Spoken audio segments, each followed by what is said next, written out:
বাবা আমি আসছি। বাবু, ফেসবুকে কিভাবে ভিডিও আপলোড করতে হয় রে? কেন, তুমি জেনে কি করবে? আরে বাবু, আমি না একটা ভিডিও বানিয়েছি, সেটা আমি ফেসবুকে আপলোড করব।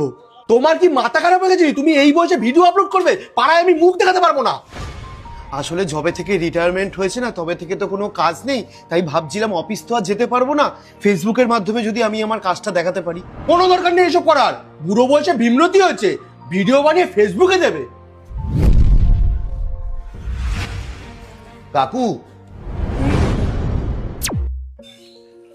সঞ্জু, জানিস ভাই, একটা ছোট্ট স্ট্রিট ফুডের দোকানদার আজকে ফেসবুকে ভিডিও ছেড়ে 4-5টা ব্রাঞ্চের মালিক হয়ে গেছে। শুধু তাই নয়, একটা ছেলে রাস্তায় রাস্তায় ডান্স করতো, তার এই ডান্সের ভিডিও সোশ্যাল মিডিয়াতে ছেড়ে আজকে ডেটে সে একটা বড় কোরিওগ্রাফার হয়ে গেছে।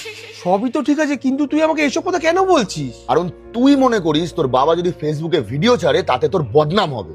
তুই কি করে জানলি যে আমি? কারণ আমি তোদের দুজনের কথা শুনে নিয়েছি আর কাকুর ভিডিও আমি আপলোডও করে দিয়েছি।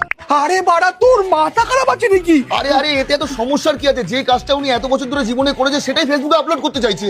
তুই জানিস উনি কি কাজ করতো? না। এনে দেখ।